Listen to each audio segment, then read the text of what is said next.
A warm good afternoon to all students, teachers, and friends present here. It is with great pleasure that I introduce Dr. Katharina Georgen, the director of Goethe Institute, Max Müller Bhavan, Chennai, in this forum. Earlier, Dr. Georgen was the advisor and referent in the Department of Development and Discourse at the Goethe Institute Zentrale in München, before which she was a lecturer at the Institute of Media, Culture and Theatre at the Köln University and had worked also at the IIT Mumbai in 2012. Interestingly, she has her doctorate on the theme Women in Contemporary Bollywood Films. Well versed in English, French, and also Hindi, and living here in Chennai now, she is very much interested to explore the Dravidian culture. I invite you, Dr. Katharina Georgen, to kindly welcome the students and educators gathered here virtually. Hello, everyone. Today is one of those days where you actually don't want to go outside, right? You're happy if you have a nice indoor spot where you can avoid the rain, and the urban space outdoor can stay the urban space outdoor. But I mean, I'm pretty sure the sun is going to come back and then we all want to go back outside. And then the question is, what is the urban surrounding that we dream of? As Nalini has pointed out, I'm not an architect at all. I'm a film scientist. But the one fascinating thing about films is that production designers for films have created universes and cities that later on inspired real life cities because people were so intrigued by all of these ideas about what other people could think of as possible, and then they wanted to make it possible. Sometimes this takes very long, admitting that. But my point here is that the moment you can think of another environment and you can think of great spaces where you would like to spend time, even though it might not be possible immediately to create those spaces, some people in the future might pick it up and actually invent those spaces. So please don't allow your imagination to be stopped by anything. Every idea is a good idea, and you never know what might or might not come true. Since I'm not an expert, I'm only an expert about dreaming about the future. I'm really happy that Mr. Balsavar has agreed to give an introduction today, because he actually has the knowledge about all the things we need. So thank you so much for joining us for this. I'm very much looking forward to your input. Thanks to everyone who's made this project possible. I think it's really important to speak about our environment and how we would like to have it and start a discussion. And then, as I said, who knows what comes true later. So enjoy, and I'm very excited about seeing your ideas on this topic. Have fun.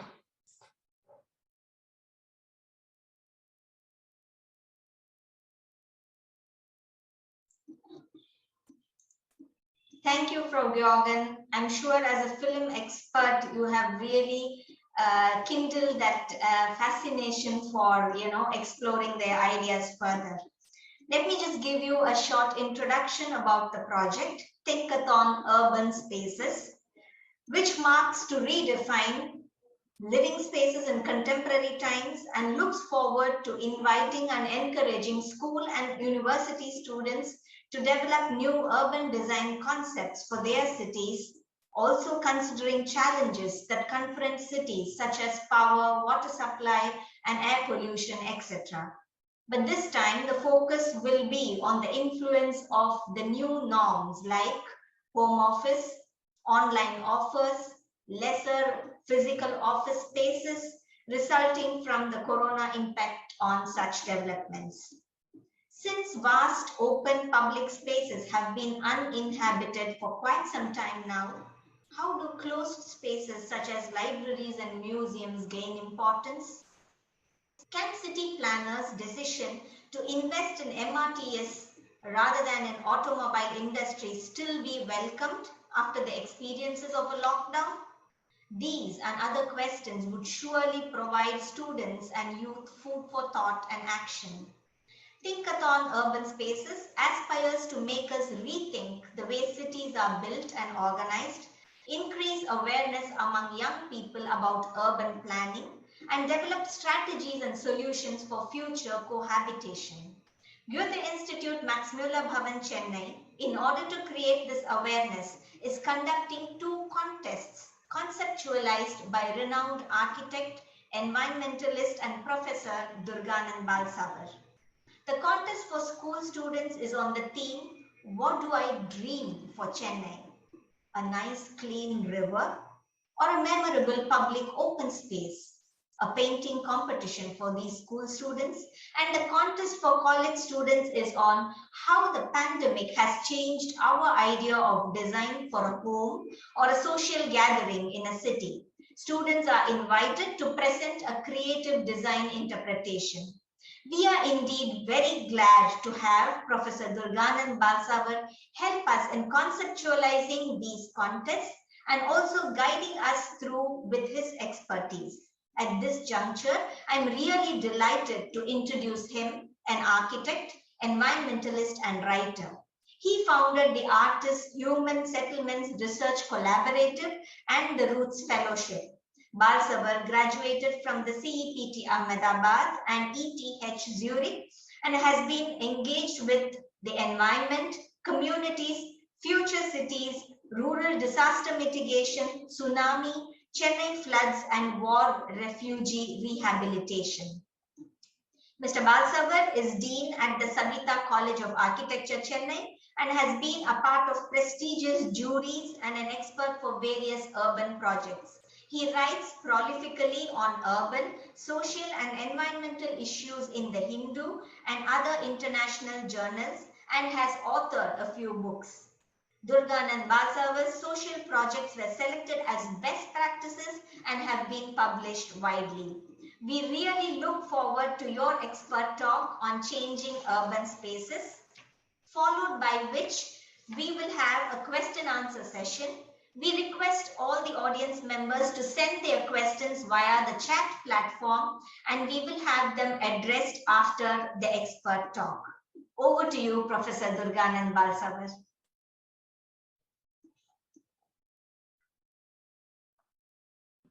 Thank you very much. It's wonderful, and I thank Dr. Katharina Georgen for that wonderful introduction. And that's where I think films, architecture, urban design are actually very closely related, because they're all about imagination of space, imagination of life, and how do we make the best of life, both in great times and in difficult times, because we are facing challenging times, and how do we really address this? So thank you, Mrinalini, for that explanation of that project so beautifully and its objectives. So today I'll try, and I know it's a 20-minute thing, and so I need to really be within that time. And so it's about 30 seconds per slide. I'm going to be really fast, but the idea is to really ask ourselves, as Dr. Jergen rightly put it, I think there's no premium on imagination. So this project by Goethe is just to break all boundaries and imagine. Whether it gets built, doesn't get built, how it gets built is the next stage. But I think the initial stage of imagining how do we as human beings now want to inhabit our cities? How do we want to inhabit our environment? Because we know at one level, there's amazing technologies. Today we can talk like this because there's a satellite somewhere near the moon, which is relaying this, and it comes back, and it's just mind-boggling that we can talk like this on a digital space so easily because of technological development. But at the same time, it's like a double-edged sword that it seems to be testing our environment, whether it's global warming, whether it is climate change, whether it's kind of sea level rising. Now we see these floods. So I think this is a double-edged, and the imagination really is going to bridge this, and how we imagine. And therefore, I think this project by Goethe is very, very significant, because if we can collate or collect a whole series of imaginations, I'll call it, not presentation. So you have a whole series of imaginations, and then maybe we put it together. It may lead to urban design. It may also lead to a film. We don't know what will the next stage be when all these imaginations come together, and nothing like Bollywood to imagine the city. So I'll quickly begin my presentation. Can I share the slide? I'll just start sharing it.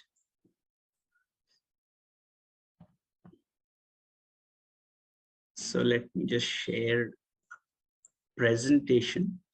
Now this presentation has been made more to just browse through certain images, because what happens is images speak much more than words, and I think Dr. Gergen will resonate with it, because a 3-hour film tells you a 1,000-year story sometimes, and so I thought if we just look at images, and I'm sure each one, I generally tell my students that there's not one Chennai. If we are a city of 11 million, there are 11 million Chennais. If there are a city of 17 million in Mumbai, there are 17 million different Mumbais. So the city is not a single city. A city is what we are imagining it to be. So here we see on Berlin here, and you see the river. This is just to imagine the river. There's a tour there on the river. That's a museum island, and below there's the Ripon building, which talks of time. It's one of the first buildings built east of London for governance, where there was a mayor. So there are a lot of other stories and times and narratives that urban space starts to tell us. I am beginning consciously with Venice and San Marco because it is easily imaginable. You have one of the highest number of tourists coming to San Marco because this is an urban space where everyone can imagine. There's a space for gathering. There's a space for maybe religious festivities. There's a space where the people gather together to discuss important issues of the city. And of course, you will see these colonnades, and off the colonnades are these wonderful cafes where you can sit and have coffee, you can gossip, you can chat. So it's really a kind of a celebration of what a city wants to be. And at the same time, it has a recognition of climate. Maybe if it's very hot, one walks through a colonnade. The colonnade also is done almost as if it's a painting. And so you begin to see that there are many layers that make cities memorable to us. So it is not only just making a space. And we don't realize that most often urban spaces where architects have not built. So it's the space between the buildings, what we are not building, that becomes as important or more important than the building itself. But generally in our mind, we see buildings and we don't see open space. And this is where the difference we need to begin to reimagine that urban space is really a space in itself. Louis Kahn used to call it a building without a roof. And I think it's an amazing way to think of a large room without a roof is urban space. So how do we reimagine that urban space that these are the wonderful parks in Berlin. So when we have such dense cities, sometimes it's nice to have a release. And this becomes an important aspect of urban space. Now, Chennai is beginning to develop its parks. So if someone says, let me rethink and reimagine a wonderful park, what it can be. I think that's open for this project.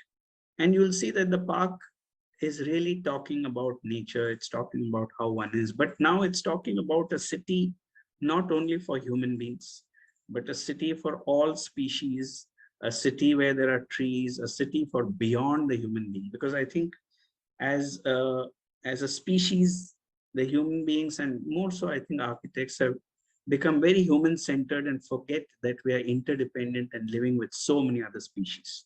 So can this imagination open to think that the other species have an equal right in the city? Maybe they don't have a voice, maybe they don't have a lawyer to fight their case in the court, but I think they have an equal voice on how we imagine our cities. And this is again Berlin. You'll see that there are these small cafes, someone comes, there's a conversation. What it does, it starts building an activity and it builds a deeper relationship with nature. One big problem that happened in modern cities was that we went more and more away from nature as we started designing apartments, tarred roads, wide roads. It became more and more distant. Today, we are beginning to realize that we need to get closer to nature. These are parks of Paris, very famous parks. In fact, when we visit Berlin or Paris, you really begin to see that these urban spaces have been evolved very well. The reason I'm bringing this is just to provoke. And maybe we have, after the talk, some question answer or other thoughts, so that time we can kind of grow on this. So you'll see that a pathways, this is a small street in North Paris. You see memories of a restaurant or a bistro, and someone may be sitting there, someone may watch passers by. But more important, if you look at the back, in the background, there is this wonderful monument. So the city, in how we see, how we view, subconsciously starts bringing memories back to us. So you'll see two lessons, two teachers who are very reliable. I always tell my students, more reliable than any human teacher is the environment and history. I think these are two teachers who are extremely reliable, that every time I look at the environment, every time I look at nature, wonderful teacher, wonderful lessons I can get, and history. And if a city starts celebrating this, now this is about festivity, so an urban space can change. It's not the same. In the morning, it may be a very dull space with just cars going, and by evening, you suddenly have lights and it changes. And this dynamic aspect, to surprise, to change, to gather, to meet, to celebrate, I think that's the imagination of an urban space. I'm just bringing in a few references. So this is near Gemini, and you'll see that what sculpture does or what urban art does begins to also enrich our experience and memories of urban space. Some more festivities. These are just random slides so that we provoke ourselves. And at the same time, there may be important events in the past that have created these monuments in the city, and they sit like markers in the city. So someone says, I'm standing near Gateway of India, or someone says, I'm standing near the Eiffel Tower. These become markers because they become landmarks. But at the same time, they're trying to tell us a history that this city was not built in 10 years or 5 years. This city has been built over maybe 2,000 years, 1,000 years. And that story of a city over time is also something that urban space wants to talk to us about. And then, of course, nature and how we really intervene with nature. So there's very sensitively a few benches, respecting the tree, but also respecting shade, because shade is, I would say, a very important element of urban space. When we design any space, if there's no shade, it becomes very difficult to be there. And this kind of a relationship with the tree, with shade, and with changes. In the morning, the space would be very different. In the evening, it would be very different. I'm coming to some more formal aspects. So one was the environment, which is more informal, and then more formal. So in Bollywood, if they want song and dance, it will more be in the informal. There'll be the trees, and there are now, I'm sure, even the formal. But if you see Paris, these were formal, or even Berlin, these were formal experiments of urban space where every building was regulated, the height, the color, the dimensions. Today, it's not like that. Each one designs a building on whatever they like, and of course, it impacts urban space. Good or bad, I leave it to each one to decide. But if you see the medieval spaces, you go to Venice, you go to Berlin, you go to Old Berlin, you go to Paris or Florence, you see that a recognition that in an urban city, we're living with others, and therefore we need to relate to one another, makes urban space of a very, very different kind. But in the modern city, we believe we need not relate to one another. And so each is building to his own, and that does impact urban space in a very different way. just an open space, nothing. A few, maybe some cloth, very mobile, some steel structures, and it's transformed into a market. And this market could be someone having some very, I know that in the flea markets, this is Warsaw, but in the flea markets of Berlin, even Ahmedabad, Warsaw, you sometimes find such strange artifacts that people have brought from their home that you really think that human beings are so creative. You know, you'll find a small clock that can sing like Mozart, or you'll find something. And this kind of mystery of urban space, you may find a book which was published in 1850 and someone has kept it there in a market of this kind, and you're searching for this book on the net and you couldn't get it, and you get it here. And I think this mystery of urban space, this unpredictability, comes from the manner in which it's made. If you were to come back here on a Monday, maybe this market just disappears and some other activities happening. You know, so the space is changing every day. So urban space doesn't have to be only about permanent, big monuments, concrete, brick. It can be something very ephemeral, very light, very magical, be there and just vanish. So all these are part of an imagination of urban space. I come back to Paris, and Berlin is the same with the river in the middle. So the river is not neglected. The river becomes the soul of the city. So for many years in the past, we treated rivers like for effluent, for toxic, and slowly the rivers went out of our imagination. And a few years back, Goethe had brought this project called Embrace Our Rivers, and where we opened up this idea of the river again. And I hope in this project, a few of you can really begin to say, what can we make out of these rivers in Chennai? Because they have really the potential and possibility to become amazing rivers. If you look at British history, they call our Chennai rivers the Thames of India. So I wonder, where is the Thames of India now? And I think that gives us a source of imagination on how they can transform. How do we transform these rivers? This is just a view of a garden in Singapore. And then this is how Fort Wayne, I'm randomly taking examples so that it in a way doesn't necessarily,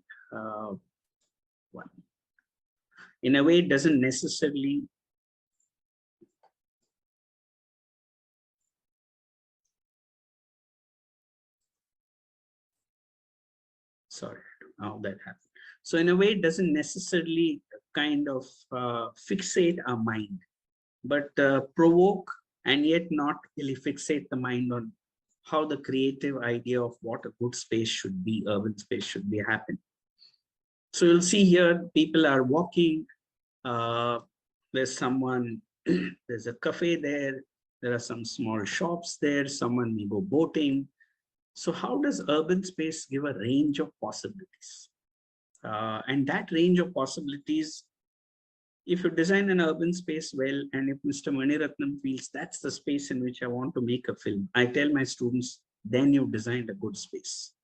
But if you tell me I've designed a space and there is a coffee shop here and this here and that here, I'm not too sure.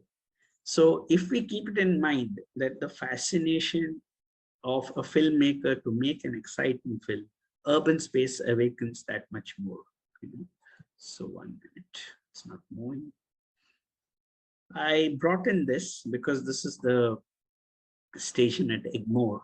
And on the right, you'll see this wonderful graffiti that was done in an earlier Goethe project on urban space. And I think these are the kind of aesthetic activism, if I can call it, and I'm conjuring that term right now, that this kind of an activism to kind of make alive monotonous dead walls really changes the way in which we come to the station, come to that space, because it's all in the end an issue of imagination, it's an issue of how we feel about the city we live in. So I was coming back to the idea of it could be permanent, but many times we don't realize that the ephemeral, the mobile vans, they add as much quality to urban space as maybe a 16th century grand town hall that sits in the square, So I think we need to understand that urban space has all these different choices and possibilities. Again, some festivities, I just brought them in here and there just to remember that we need to celebrate in these tough times. And then the Indian market. So the Indian market may not be so organized and ordered like a market in Europe.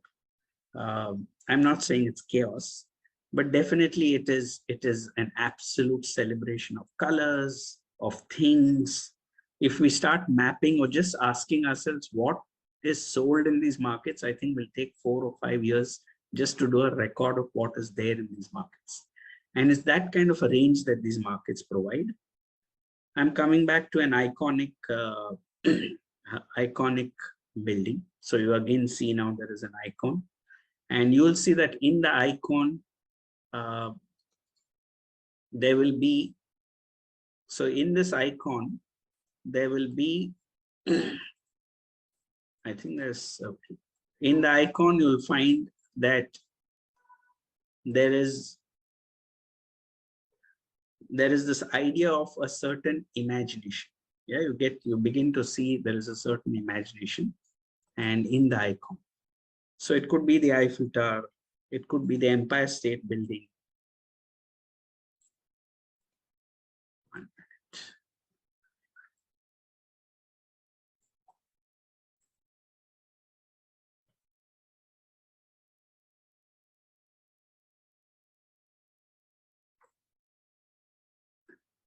Rangoli, again, something temporary, and you'll see that something which is very temporary can transform a place. It may have a significance, a symbolism, some festivity, but it brings in a lot of color, but more than it brings in celebration and togetherness. So that's a very important role of urban space, that it's not only aesthetic or good looking, but it encourages people to meet, to gather, to feel good, and to begin to understand new aspects of the city which they never knew before. Color on this is just to show what can happen in urban space. And then what are the elements of urban space? And we have to remember in those days there was no mobile, there was no time. And so they needed these huge clock towers, not only to mark location, but to also keep everyone punctual in a city. So those memories come up in the clock tower, which is there in Ripon building as well. Cycling, the way we move around in a city changes our perception of the city.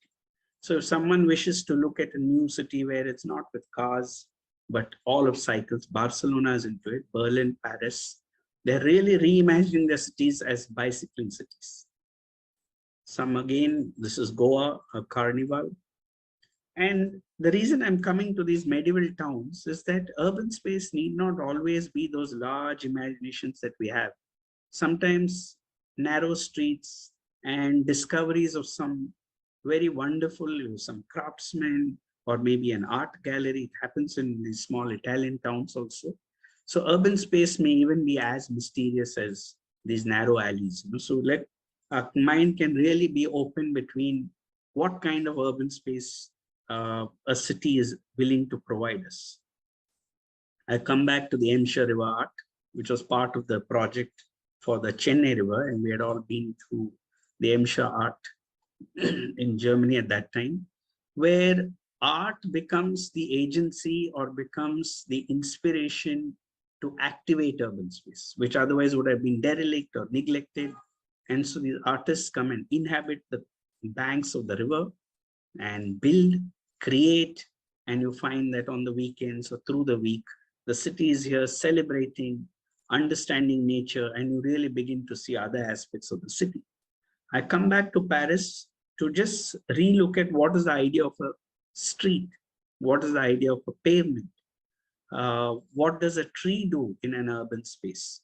And if we start in our creativity becoming a little more conscious of this, I think because pavements need to be more walkable, but at the same time, pavements need to be more celebratory. And you can literally, and I can vouch from personal experience, I walked Paris from east to west, started at 6 in the morning and reached at 2 in the night at the other end. And you can see that you just enjoy the experience, because At every street, at every point, there's something happening in the city. You can converse with the building. Maybe there's an art show, maybe there's a gallery, there's a library, as Mrinalini was saying, and you just feel like Berlin is the same experience where you suddenly come across a small library, you could walk in, or there's a small glass room and there's a conversation on, there's a professor giving a lecture to 6 people, you walk in and sit, listen, and you can move out. So all these unpredictable experiences which grow your awareness of what a city can be, I think is the city that we are looking for. So these are again tree-lined streets of Adyar. They're amazing, but I think we can very well look at the potential of this as urban space, more than the shade of the tree. And this is why we're bringing in some images here on, there is a possibility of imagination. And so can we imagine urban space afresh, given the pandemic in Chennai, so that we really start looking at how it could transform. Heritage, so Chennai is very rich in heritage, and the memory of old buildings brought into new uses. So old buildings did not necessarily be demolished. In Europe, there's a culture where all old buildings are brought into new uses. So how does that transform? How can we think of new uses for old buildings? Again, a street. And so I end with the beach again, because we are proud about one of the longest beaches in the world. And of course, so what can happen with the beach? You can be very philosophical, look into the horizon, see the sun rising. And so the beach also has a lot of possibilities. And Chennai owes a lot of its weather to the beach, of course. And I think if there were more trees, we can look at the microclimate of Chennai in a very different way. How we would link this is that we could look at it in terms of, I'll just close with this. I think I'm 3 minutes, I short my time. But what we can do is, I'll close with this, that there are environmental issues. We are seeing the rain there, we're seeing the beach, we're seeing the needs of a citizen. How can our imagination now synthesize this? One clue I can give is that if we had made a wonderful lake or a wonderful reservoir where we all could be there on weekend, or things are happening, maybe there's a library, and the lake was large enough to carry the water that the rain is bringing us, I think we will have a completely new picture of our city. So it's all interlinked on how we make a lake, how we conserve rainwater. At the same time, it becomes a promise of celebration, gathering, knowing what a city is about. Now, what I've talked about is maybe just 20% of what a city and its urban spaces can do. There are much, much more. And so if your creative imagination transgresses or transcends what has been presented here, please take the liberty and bring up something completely different from what's been presented also. Because as I said, there are 1 million or 10 million Chennais here. So I don't claim to present Chennai or Berlin. Each city is in the imagination of each one. So please take this is more a seed to provoke, to just say we have a possibility to dream and see how we can make a city that kind of harmonizes our own lives with nature through urban space. Thank you. I hope it kind of covered what the project is about. I'll stop the share.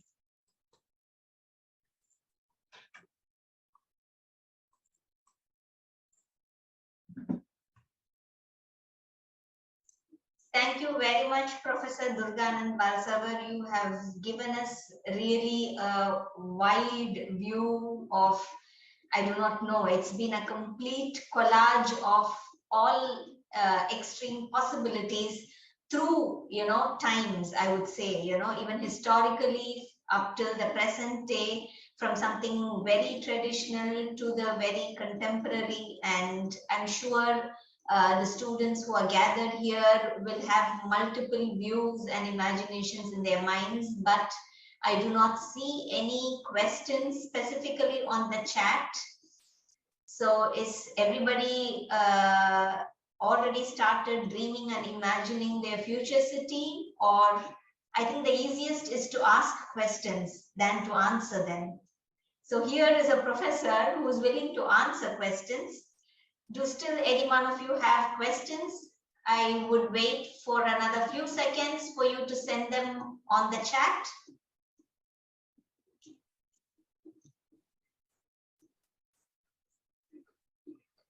Yes. There is somebody who is asking, how did you, Isha is asking, how did you get into this field? Okay, that's a interesting question. I'll try and keep it short, though it's a long story. I was brought up in Goa, and so I'm from Goa, and I was brought up there. And the principal of my school and her husband was an architect who was all the time looking at urban spaces.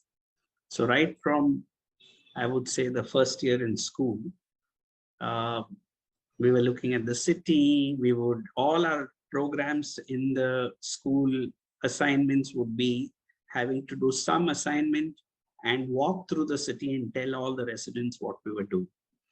And so that was the kind of experimental school we were brought up in. And then as we continued, I was in Ahmedabad and then got a scholarship to be in Zurich, then East Berlin before the fall of the wall. And each city was provoking me very differently. So East Berlin was a very new experience. Berlin was a different experience. Zurich was a different experience. The Indian cities. So then I just kept traveling. I think for 3 or 4 years I was traveling and there was no GPS, no mobile. So my parents didn't know where I was because there was no way to contact me. And even today I have a problem negotiating a city with a GPS. So if I have a GPS on my mobile, I have a difficult time negotiating a city. I can do it much easier, imagining, seeing the map once, and then I know where to go.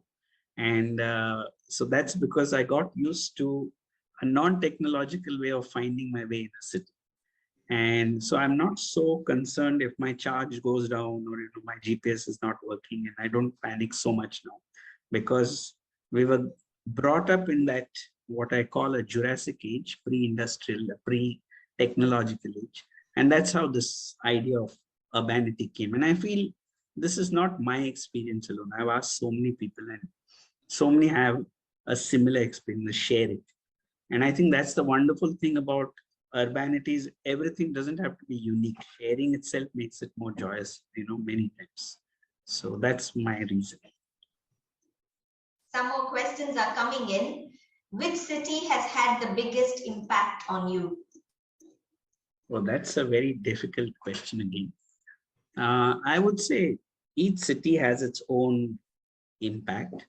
And for my own self, I mean, it's not a right thing to discuss in that way because you categorize it. And when you categorize it, you need to know that you need to also have the freedom to break the category tomorrow, not keep a category. So that is how I work. So I would say if it is mysticism, I like Varanasi and Venice. And then when I'm walking some parts of Chennai, I say, my God, and it becomes very mystical. Then I say, Venice is emerging in Chennai now. If I see Mumbai, there is some aspects of Mumbai which is very robust. And when I'm in Rome, I suddenly see Mumbai emerging in Rome. So, I mean, I really see cities are conversing with one another. And you can see different aspects of either very pragmatic, great construction techniques, and a respect for urban space. There are some cities where they're so concerned about the pavements that you would never trip. You would never trip. Imagine the level of detailing that has to go into such a large city that every detail of the pavement has to. So that to me is a very humane city. That a city is concerned about the pavement, so I look at cities in different ways. I don't categorize them and put a hierarchy. because every city is to me mysterious and so much to be discovered. You go into Georgetown, you could spend years there.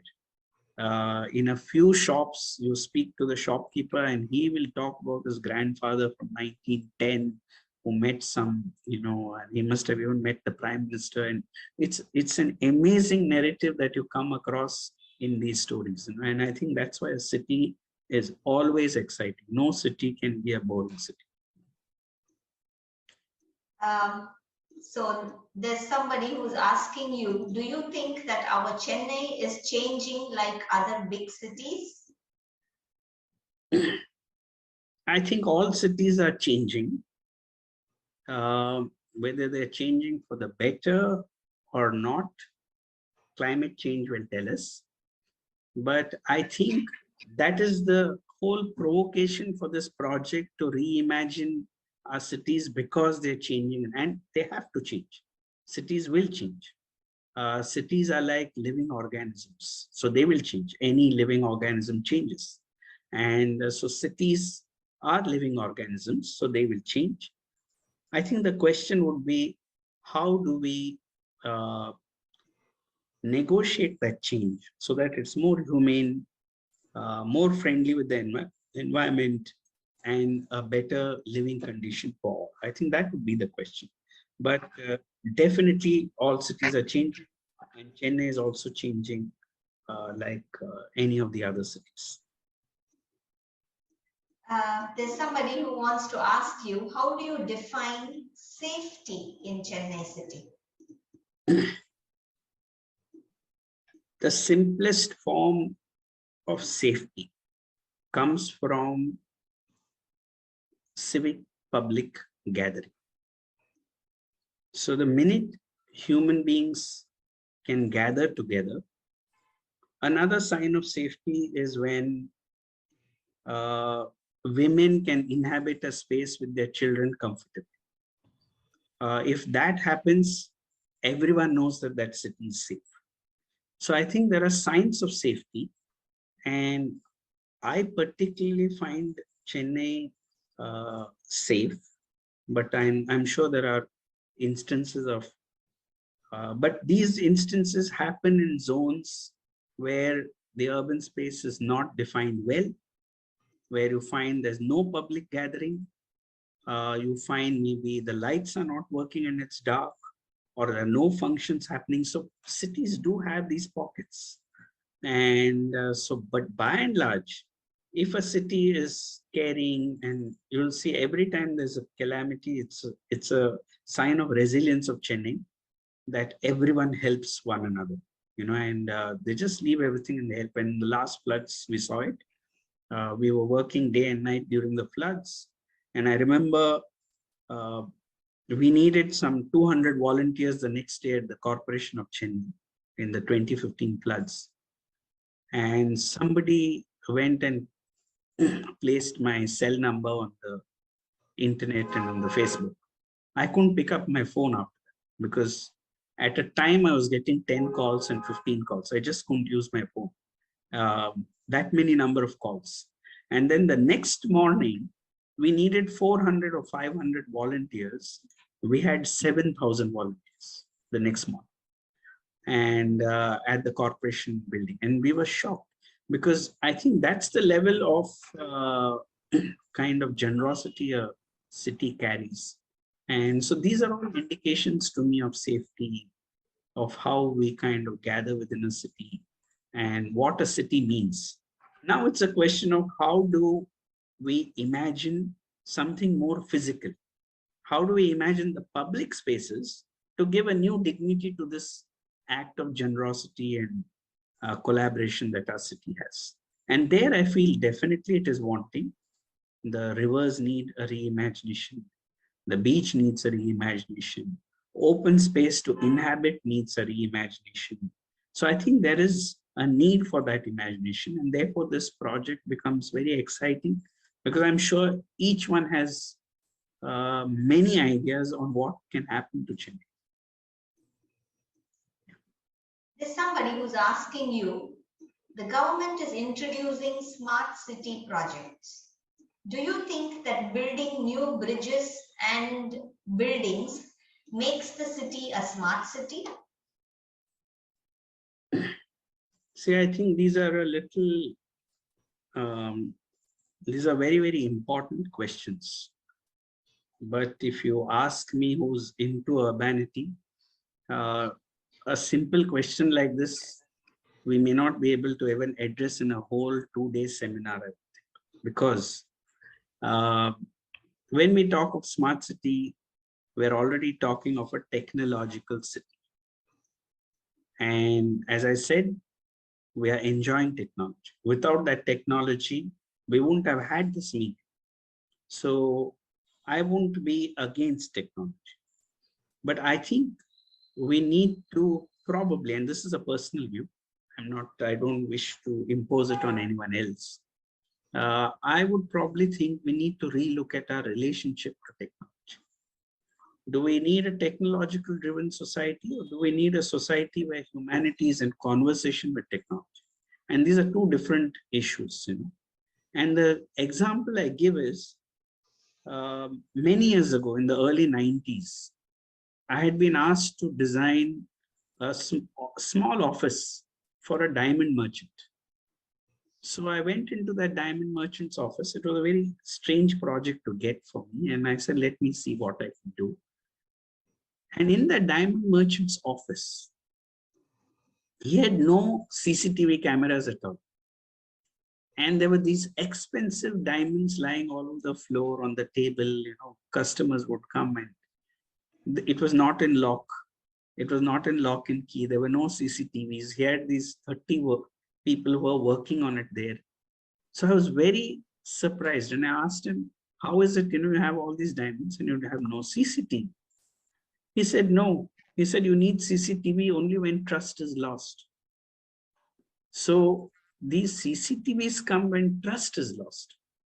So they become a substitute for human trust. So I think the smart city project can simultaneously work with how do we reawaken through our urban spaces the idea of community, the idea of gathering, the idea of conversation, the idea of relating to human beings. So I don't call this social distancing. I know that term has been traveling for the last 2 years. At best, I would like to call it physical distancing. Social distancing has, you know, other connotations of class and caste and all that, which we are so freely using. I think it is physical distancing, because I think now we need to. So if we look at the smart city in conjunction with our own human ability to trust, I think that entire project would be redefined. This is my own view. And so when we look at building bridges now, if I want to reinterpret it, I will say building bridges is between people. We don't need these concrete bridges all the time. So if I know he means these concrete huge flyovers and that we're building, but I think we need to really look at building bridges between communities, between people, and really relook at the kind of infrastructure we're building more in the context of climate change, or how we are utilizing material, how we are digging up the earth's resources. And I think that's where the imagination would lie now, in kind of seeing how can we do all this without that, while we preserve nature. So this would be my own view on the smart city, that technology is required, but probably we need to redefine our relationship to technology. So does it become the big brother watching us at all times, surveying everybody, you know, we all stand in line, and the city tomorrow says this city will have only this kind of uniform every citizen will wear? I don't know what level it can go. Of course, it can become a great script for a film, but I think we really need to look at a city which is more humane, more celebratory, more freedom, where technology just becomes a tool and an aid to enable us to live well. You know, and that's how I would look at the smart city project. Somebody wants to know what actually in India has attracted you the most having exposed yourself to so many different countries and different types of architecture? Again, I don't want to categorize because I'm always surprised when I travel that it's there. But I can say one thing about India is that it's one of the few cultures, I'm not saying it's the only culture, where 2nd century BC coexists with the 21st century, where 12th century coexists with the 21st century. What this means is that all the time frames and all the kind of things that were happening in these different eras are still alive in India. So we may find a community with practices from the 8th century which are still alive. We may find a community of craftsmen which are working like how they were working when a medieval king was alive. You go to Kanchipuram and the stonework is so still 8th century. And which means what? It means that the memory of 2000 years is still alive.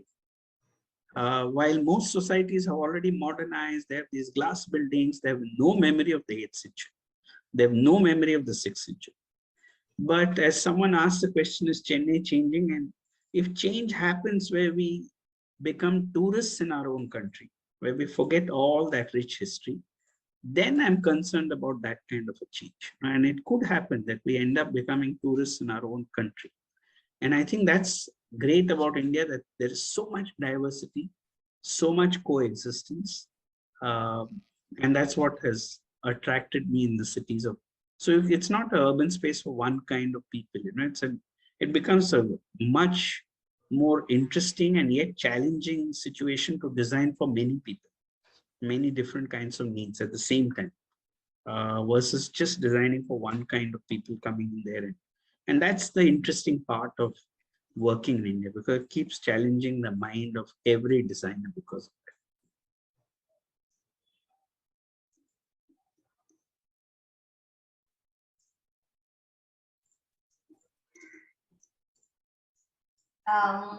You talk about creating urban spaces, but I think that Chennai has many historical sites and urban spaces, but we put very little effort in preserving or maintaining them.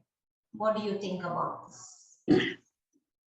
I couldn't disagree with that statement in a question. I mean, we definitely need to, I'll look at it a little more positively. We definitely need to cherish the heritage that we have, cherish the amazing urban spaces that we have, and put in much more effort into, enlivening them. Challenges are that we live in a society of diversity. We live in a society where even resources are challenged. And we also psychologically live in a society, and maybe scientists soon will come to that. I hear a lot of conversation on that. We live in a society that believes philosophically that this world is only an illusion. So, you hear anyone, they say this world is a Maya and we are living in an illusion. So what happens is the minute you live in an illusion, or we are so confident that we're going to be reborn. So this world, we know we have another chance of being reborn. And while I'm saying it a little lightly, I do believe more and more that that could be one of the reasons why we're also very tolerant. So I know that if a road outside my home is dug up, and it's dug up for 4 months, I am still tolerant. We don't. So this combination of tolerance, this combination of history, this combination of resources, there are so many things to be addressed.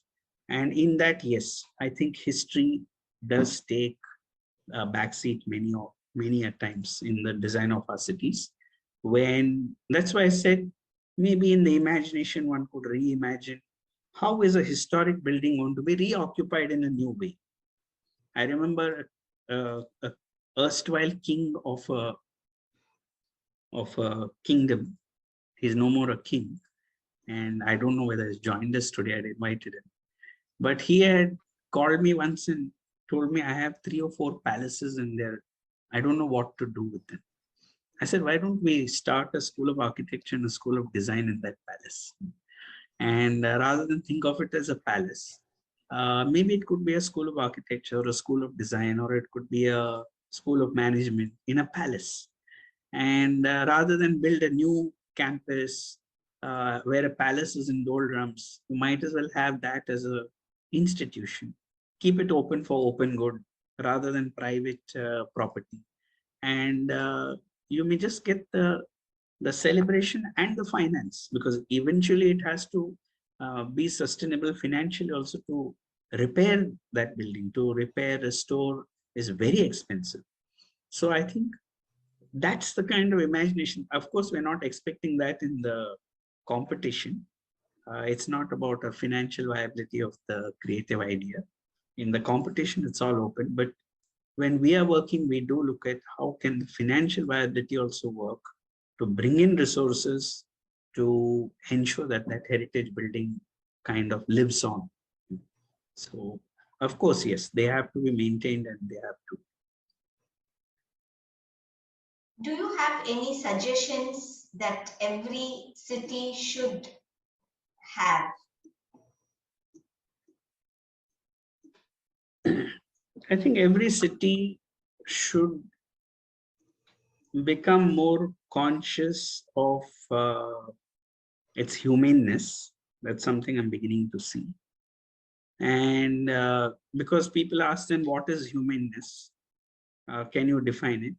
I say, the day a city decides that every pavement will be well designed, humanness gets born. And because if every pavement and I'm able to move freely, and I, as a citizen, not only a government, but as a citizen, I become more conscious of it, and I see what little can I do with it, I think humanness begins to come. If you look at the medieval cities, and it's, I would say, emerging with my students, and I'm sure it's emerging in many places. The medieval city would have these small chabutaras or these bird kind of things, and before they sat for a meal, they would go and place food for the bird there, place water, come in. And I think that kind of humanness, if it evolves, everything else begins to fall in place.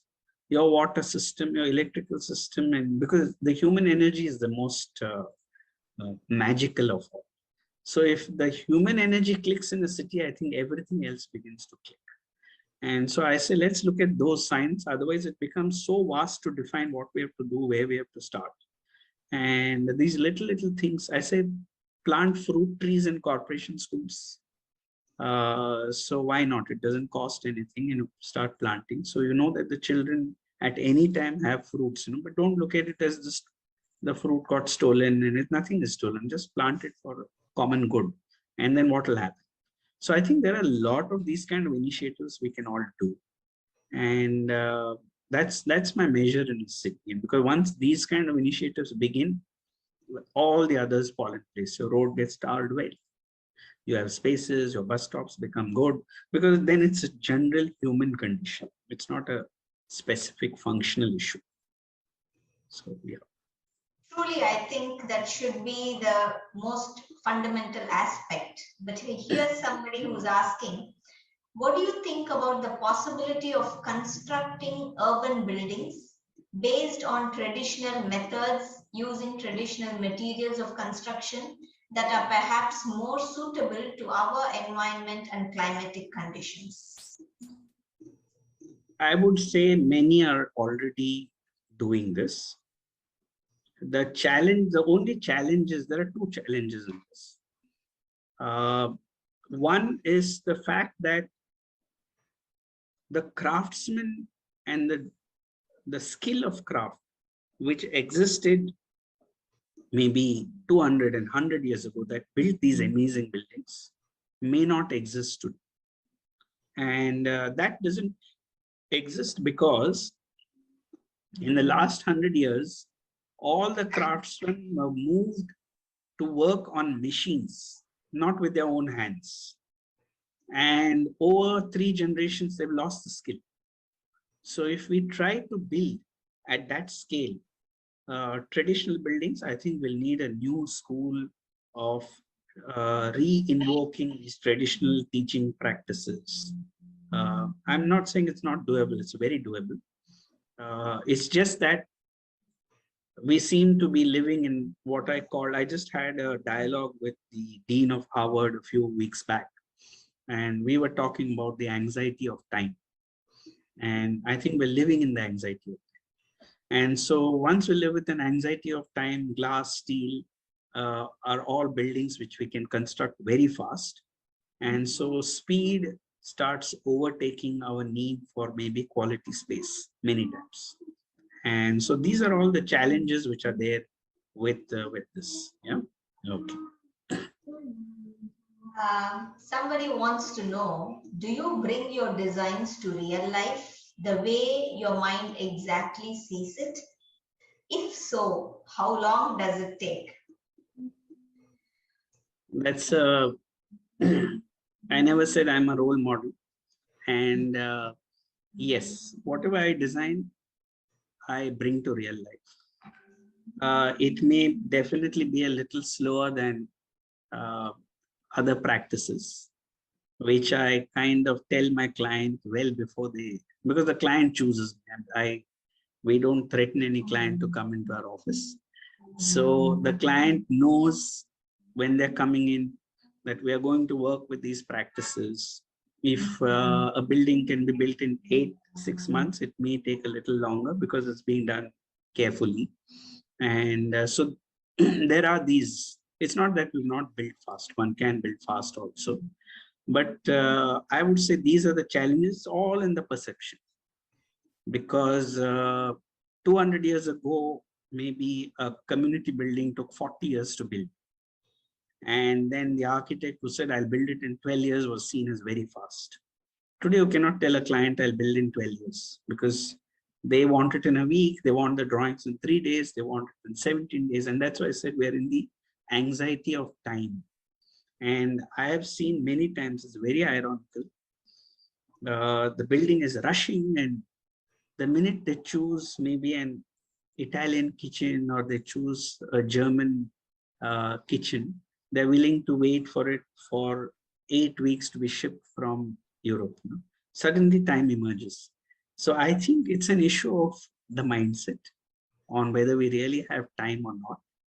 So I don't want to value my practice against that kind of racing of time, because if one wants something, it gets built in a certain way, in a certain time, you know. And so I do, yes, we are working very closely with, I don't want to call them traditional, but indigenous craftsmen. So we are looking at the indigenous crafts which are relevant today. And we work with the craftsmen, we build with them. So all that is happening, you know, in terms of, but that doesn't mean we won't use a modern material as well. It's not like a credo, or it's not a cult of traditionalism. I think we need to see what is most appropriate.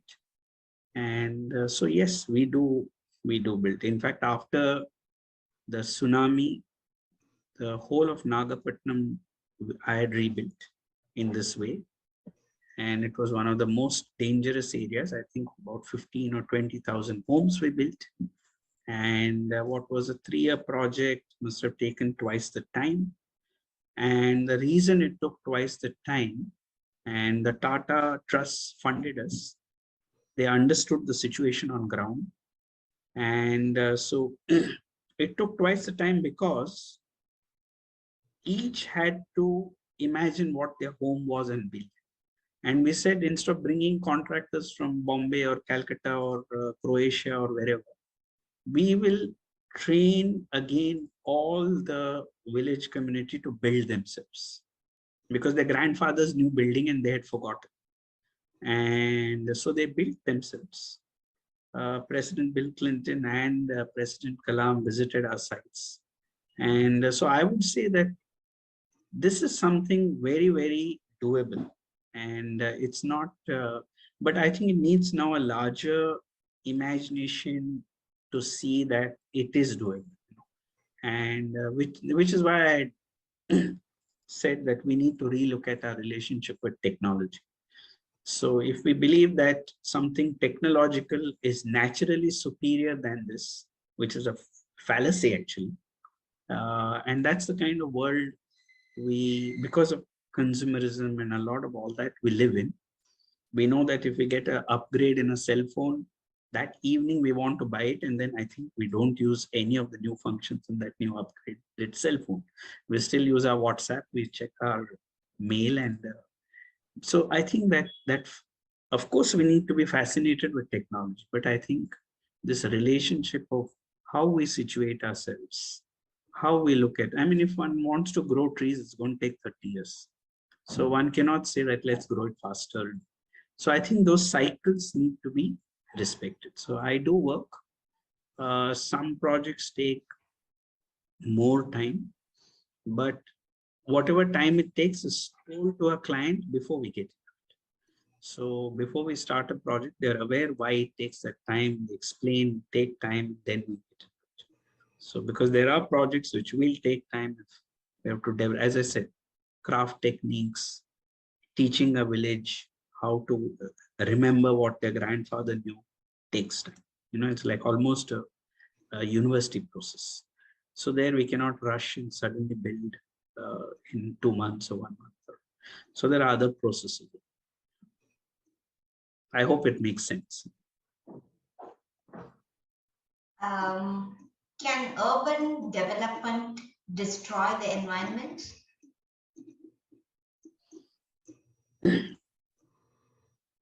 Now I'll give you my own definition. I don't expect anyone to agree with it, but the word develop, in my opinion, should have always meant for the good, that which cannot destroy. But for some reason, we use the word development. If you look at what has happened in the last 20 years, is that gradually the only indicator of development, and that's not the only, has become economic. So if something is economic, we are calling it development. I find it very difficult to understand this, because development is development of the mind. Development is development of how we live. Development is development of how we conserve our environment. And for a long time, I had difficulty. In fact, I had even been to Berlin on the Berlin Energy when they program, and we were talking of the energy transition there, the solar transition, why we need to look at an amazing strides. But they would always ask me, give me a measurable indicator. Why should I save an ecological park? Give me a measurable indicator. If I can build housing worth XYZ amount and make so much money, why should I leave that park with trees there and nothing? I don't earn anything, And it's very difficult if you reduce everything to economy to look at that as development. But I would say today we are more informed that when we destroy ecological zones in the name of development, it's not development. The kind of calamity in floods or cyclone that hits the city and the damage it creates is 10 times the value that they earned in building that ecological zone. So now we have an economic criteria on why we need to conserve the environment. Otherwise, what happens? Conserving the environment begins to look like it's only for the elite. It's for those who are not looking at survival. Only they will talk about parks. All these other social and other biases coming. So if you ask me, I think, to me, I've begun to look at development in this way, because development always was meant for the good. So what we are doing in the name of development, I won't call it development. There's some economic activity, and that economic activity may or may not address the needs of a citizen. may or may not address the needs of the environment. It's an economic activity of a single individual building something on a large property he owns. I don't call it development. So I think that's how I've begun to look at it, because when we sit in the master plan committees of 2 or 3 of the cities that I'm invited, then we need to have more cogent, solid ways of even communicating an idea. It cannot be whimsical. I like the environment, so let's save these trees. Nobody's going to listen to us. And therefore, I think we need to look at this. And so I've stopped calling it development. Someone calls it development, I say it's just named it. Development has to be holistic.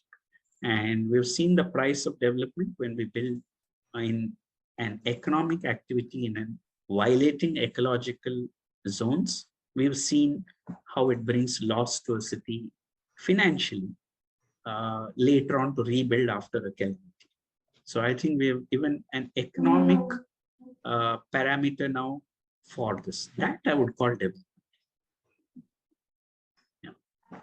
I think we will wind up combining 2 questions. What are the interesting facts about urban spaces that you like? And which is your favorite urban space in every city?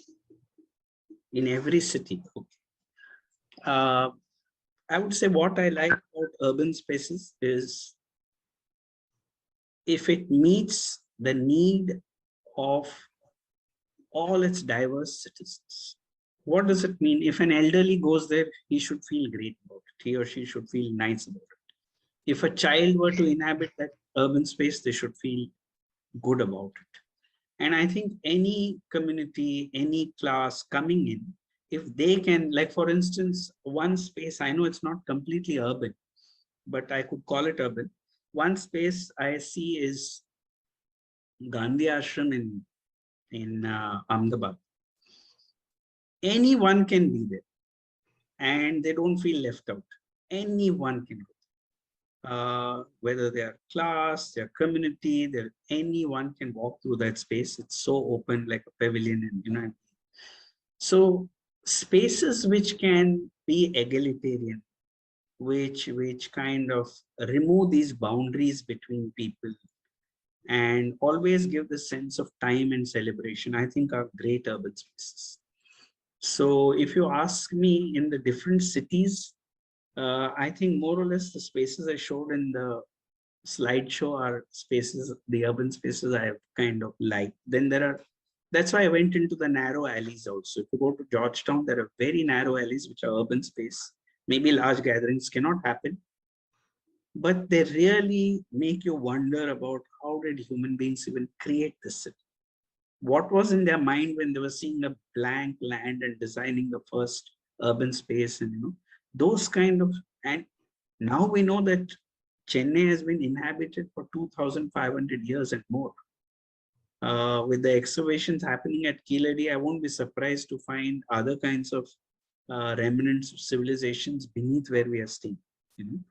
And so all those memories is what makes. So one is the memory of today where we're celebrating, and you saw those joyous images, and there's also another memory which comes from time, which comes from then you stand there. And I tell students in my university at Sabita University that, do you know that there's evidence now that the Romans were standing here 2,000 years ago. Suddenly you're standing in a class and you say the Romans were standing here 2,000 years ago, your class transforms. Because you're thinking, oh, am I standing in a space close by where they crossed? There may not be any relic, but you know that they traveled past. So they were at Kanchipuram, they went to Mahabalipuram. So I think those memories also layer how we imagine urban spaces. So I hope I've clarified or not. So with that, I think we will round up our question and answer session. And thank you so much, Professor Durganand Balsavar, for so willingly and so wonderfully inspiring the students and answering their questions and bringing in that quality of a personal affection to urban spaces, which we should not wrongly imagine as something which comprises of only concrete structures and which is something very cold in feeling.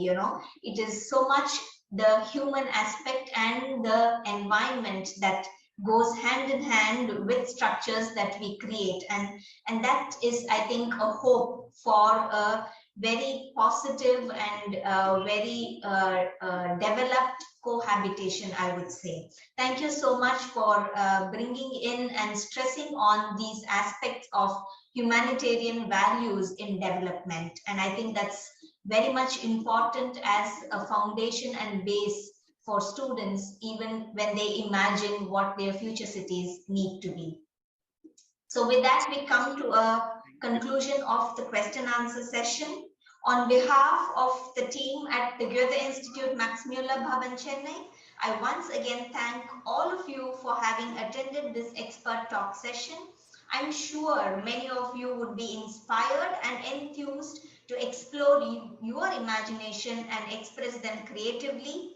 We as the organizers will be eagerly awaiting to receiving your wonderful ideas and design interpretations for your future city, Chennai.